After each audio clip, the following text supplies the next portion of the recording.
Hello guys, ഇന്നത്തെ video പഴയ കാലത്തെ ചായക്കടയിലൊക്കെ ഇരുന്നിട്ടുള്ള ആ സംസാരങ്ങളും അന്നത്തെ ഒരു ഓർമ്മകളുമാണ്. അത് ഇവർ രണ്ടാളും ഒന്ന് ഓർക്കുകയാണ്. അല്ല ഇപ്പട്ട നമ്മൾ ഈ നാട്ടിൻപുറത്തെ ചായക്കടകളിൽ പഴയ പഴയ നല്ല പാട്ടുകൾ ഉണ്ടായിരുന്നു. പഴയ പടങ്ങളിലെ പാട്ടുകൾ. അതൊക്കെ ഇനി വരുന്ന തലമുറകൾ അതൊന്നും ഇനി ഉണ്ടാവില്ല. വരുന്ന തലമുറകളൊന്നും ഇനി ഉണ്ടാവില്ല. അത് പണ്ട് നമ്മളുടെ ചെറുപ്പത്തില് ഉണ്ടായ മാതിരി പണ്ട് പ്രേം നസീർ പാടിയൊരു പാട്ട് എനിക്കിങ്ങനെ ഓർമ്മ വരികയാണ്.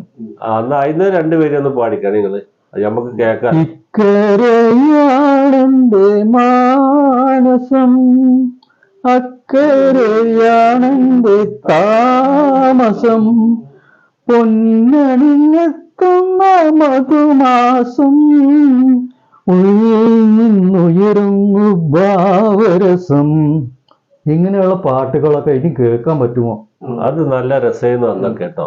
അന്നൊക്കെ ചായക്കടയിൽ ചെന്ന നല്ല രസമായിരുന്നു. ഇതേപോലെ കുശലം പറഞ്ഞിട്ട് പേപ്പർ നോക്കിയിട്ടും പേപ്പർ വായിക്കാൻ പറ്റാത്ത പോലെ ഒരാള് പേപ്പർ വായിച്ചു ഇങ്ങനെ കൊടുക്കും, മറ്റുള്ളവരൊക്കെ കേൾക്കുക അല്ലെ? അങ്ങനെയൊക്കെ ചായക്കടയിൽ എവിടെയാണ് ഇന്നിപ്പോ ചായക്കടയിലല്ല. ഇന്നിപ്പോ എന്താ ചെയ്യാ? ഇന്നത്തെ കാലഘട്ടം ന്യൂ ജനറേഷൻ കുട്ടികള് ഒക്കെ ഓരോ മൊബൈലുണ്ട്.